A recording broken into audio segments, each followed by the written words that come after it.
Most people think that to make millions of dollars a year, you need to work 12, 14, or even 15 hours a day. But what if I told you that you can build a successful business by doing the opposite? When I started my business, I was working 14-hour days, including my birthday and holidays, and it got to the point where I became a shell of a human and completely burnt out. But what's the point in building a successful business if you're chained to your laptop and have no time to actually enjoy life? Well, today things are different.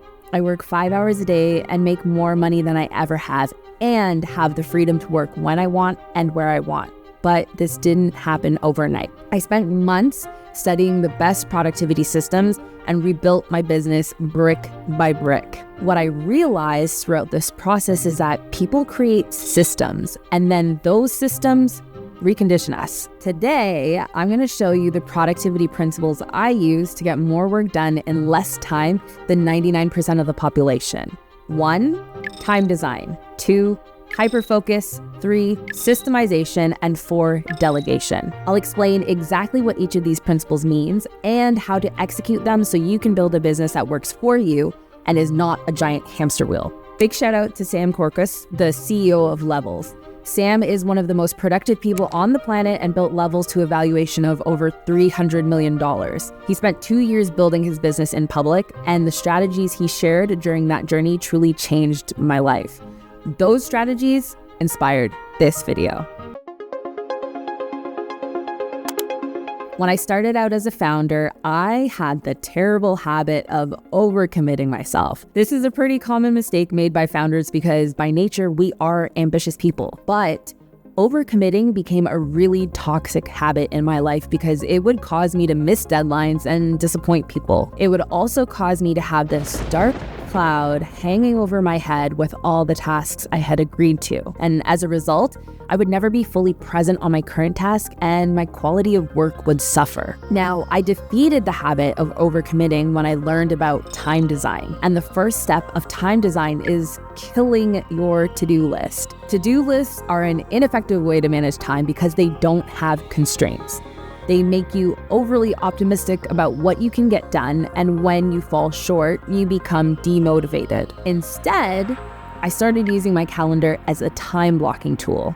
Most people use their calendars to manage meetings, but that only allows you to tap into a fraction of the power of calendars. Instead, I started using my calendar to block time off for every task in my life. Here are some examples.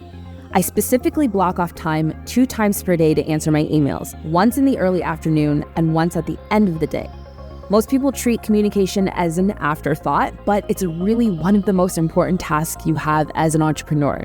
I block off time every day for reading. As a founder, the output of my ideas is directly related to the input of the books that I consume. So I literally save thousands of hours every year by learning from the mistakes of others. I also block off time for writing daily. Meetings don't scale. Writing does. By writing memos and content, I save insane amounts of time by sharing my ideas with multiple people at once. I block off time for daily networking. Cultivating and maintaining new relationships is one of the highest points of leverage I have as a founder. Creating relationships with creators on platforms I want to grow on fast tracks my growth by months. To avoid getting my days broken up by meetings, I have a few hours of time blocked for my meetings 1 day per week. Time blocking in your calendar is a forcing function that causes you to think critically about how you will spend your time. If a particular task takes longer or less time than expected, I go back to my calendar to update it with what really happened. By doing this, I also have a log of how I spend my time, making it easier for me to plan accurately in the future. I'm not exaggerating when I say that time blocking was the biggest unlock to getting more done. And if you take one tip from this video, it should be this. It's the foundation for a lot of the other principles we'll talk about because it's so important for achieving freedom as a founder. I created a template for time blocking that you can download from the link in the description as well. About 2 years ago, I came across a book by Cal Newport called Deep Work. And this book fundamentally changed how I think about productivity. Your attention is a scarce resource, but it's also become a commodity that advertisers and content creators compete for. Messaging tools like Slack and social media platforms like TikTok have created a fire hose of information, pushing the average person's cell phone screen time to 4 hours and 37 minutes a day. That means every year the average person spends 70 days every single year looking at their cell phone, but that's only scratching the surface of the time wasted. A 2008 study by the University of California found that it takes 3 minutes and 15 seconds to return to an original task after you get distracted. Deep work is the idea that knowledge workers, people who work with their brains instead of their hands, require long periods of undivided attention to perform their best. I call the feeling of undistracted work hyperfocus. And I found that I can get more done in 1 hour of hyperfocus than in 4 hours of interrupted work. Here's how I achieve hyperfocus every day. Now, every night before bed, I do 2 things. I review the tasks I have blocked for the next morning, and I reprioritize as needed.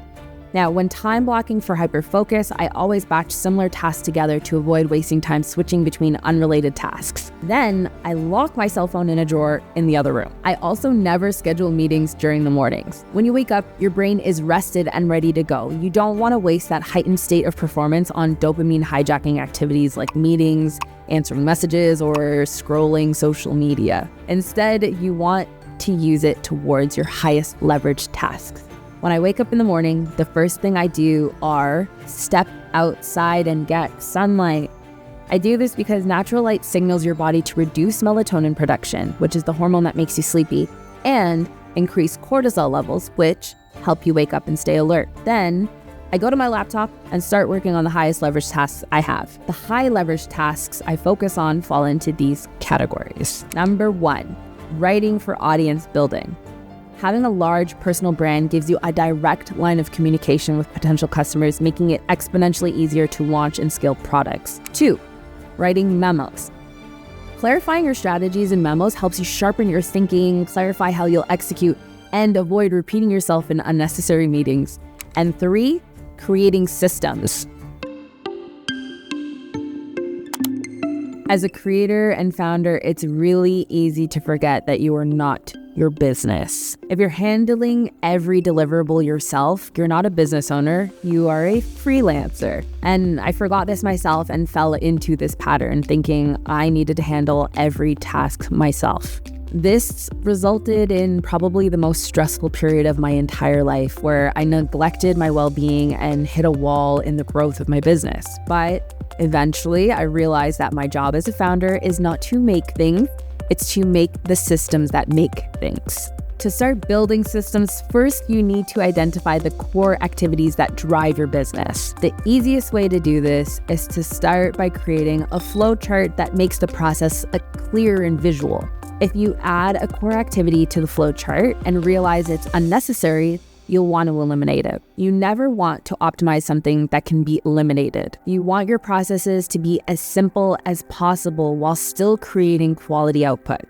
Unnecessary steps waste time and money. Once you've created a flowchart that maps out the activities at a high level, you want to bring those activities into a spreadsheet. Below the core activities, you'll want to add subtasks that are needed to accomplish the core activities. For example, if the core task is video editing, subtasks would include organizing footage, creating animations, and finding music. Once you have your processes mapped out in the spreadsheet, you'll want to add a column that prioritizes each task by its leverage. High leverage tasks yield significant results relative to the time, effort, or resources invested. They often have substantial impact on achieving long-term goals. Mid-leverage tasks are important for maintaining progress, but won't result in big wins. And then low leverage tasks involve routine or admin work and usually have diminishing returns for achieving your goals. Now, once you've finished prioritizing activities, you'll need to create standard operating procedures or SOPs for each one. Standard operating procedures are documents that outline a particular process. They prevent you from having to explain how to do something again and again and again and again. You'll want to start creating SOPs for the lowest leverage tasks first, the mid-leverage tasks second, and the high-leverage tasks last. And the reason for this is you'll want to delegate tasks in that order, but more on that later. To create a standard operating procedure, follow this process. 1, sign up for Scribe and install Scribe app on your computer. 2, sign up for Loom and install the Loom app on your computer. 3, initiate the capture feature for Scribe. 4, initiate on the recording feature for Loop. 5, document your current process for the activity. 6, add in 2 columns in your spreadsheet beside the activity, one for Scribe and one for Loop. And then 7, store links to the SOP document you created with Scribe. 8, store the link for the SOP video you created with Loom. And you now have everything you need to start delegating tasks. One thing I really want to highlight here is that the moment you create a standard operating procedure, it will start to decompose. What I mean by this is that processes are living things and must evolve over time. New advances in technology will make old processes less useful, and growth in your business, like adding on new collaborators, will mean old processes need to change. Changes in your industry will mean old processes need to be updated. Justin Jackson, the founder of Transitor FM, describes business building like surfing. Once you've created a system and start riding the wave, you'll need to make constant adjustments to keep surfing. So, it's important to understand that you'll always need to work on modifying systems to keep your business running at its full potential. To combat this, once I've created a system, I make sure that either I or someone I delegate it to revisits the system every 3 months and updates it if needed. When I started out, I had a lot of trouble delegating because I had this fear that other people wouldn't be able to live up to my standards. As a result, I ended up having way too many responsibilities on my plate, and I ended up not living up to my own standards. I was spending hundreds of hours on low leverage tasks that weren't helping me grow my business and wasting time I could have spent working on the really important things. Now, when you start doing the math, this logic makes no sense at all. If I'm making $200,000 per year, my hourly wage is around $104 per hour. That means that if I'm working on any task that I could pay someone else less to do, I'm just burning my own money. If you don't trust the people you work with enough to delegate activities to them, then you're either working with the wrong people or you need to work on letting go and empowering them. Now, Sam Corcus, the founder of Levels, puts this best. Your job as a founder is to build fire departments, not put out fires. If you're regularly putting out fires yourself, you're doing it wrong. Focus your time on how to enable others on your team to put out fires themselves. Now, earlier I mentioned that you should delegate your low-level tasks first and your mid-level tasks second. By doing that, you free up time to focus on the high leverage tasks that really move the needle. And when you start delegating, you have 2 options. First, you should start by delegating low leverage tasks to software. This is called automation. If you're selling digital products, Kajabi is an all-in-one tool that makes automating tasks easy. Kajabi allows you to automate your funnels, email marketing, upsells, payments, and coupons. It can literally save you thousands of dollars every year and the complexity of needing to jerry-rig a bunch of different tools together. However, here are some other options for automation that I use in my business. 1, booking meetings can be automated using Calendly. 2, project management can be automated using Airtable. 3, chat marketing can be automated using ManyChat. 4, social ad research can be automated using Foreplay. 5, spelling and grammar can be automated using Grammarly. 6, writing emails can be automated using Superhuman. 7, image generation can be automated using Midjourney. 8, meeting notes can be automated using Fireflies. And 9, invoicing and expense tracking can be automated using QuickBooks. Zapier is an incredibly powerful automation tool that can be used to link all these softwares together, causing automation in one tool to trigger an automation in another. For example, when a new survey response is received, Zapier can add the response to a Google Sheet, trigger a notification in Slack, and create a task in Airtable for a follow-up. You want to start by delegating low-leverage tasks that are routine to automations first because it's way cheaper and faster than hiring a person. Never delegate something to a person that can be handled by an automation. And once you've automated all these tasks, you'll want to focus on delegating tasks that software can't do to people. Effective delegation is one of the most important skills you can develop to build your business. And there are a few types of people that you can delegate to.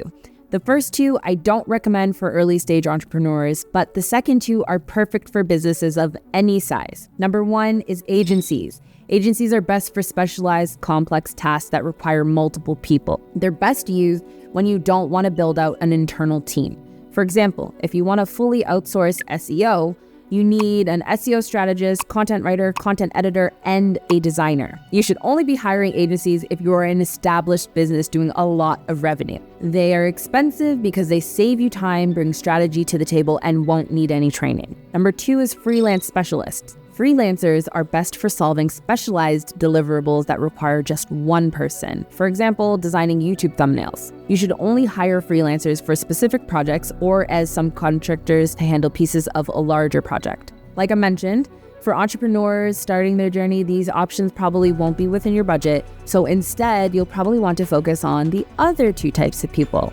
3, chief of staff. A chief of staff is best for when you need someone to build processes for you. This person has decision-making power and can stand in for you at meetings when you need them to.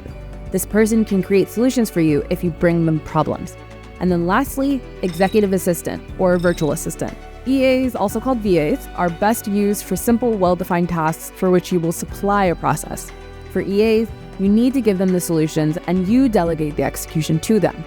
There are a ton of websites that help you find quality EAs like Athena, Shepherd, and Vane. So you know who to delegate to, but how do you actually delegate? The vast majority of the time when you delegate a task or project to someone and they don't complete it correctly, it's your fault, not theirs. 99% of the times I've had a bad result from a collaborator, it's been because I didn't communicate the directions properly. Now, this is especially true for executive assistants who, by job description, won't have ready built processes for executing like an agency will.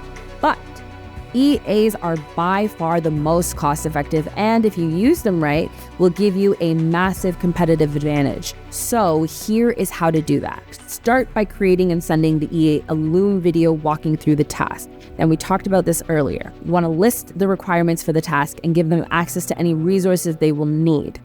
It's ideal to send them a recording of you doing the task or at least a document outlining the standard process. Next, get the EA to record a Loom video walking you through how they will complete the task. You'll probably be surprised by how often your words get misunderstood. It's pretty common to need to supply more context or get more clear on your explanation. If your task is going to take several hours or multiple days, you'll want to ask the EA to do just a small part of it and then send it to you for review.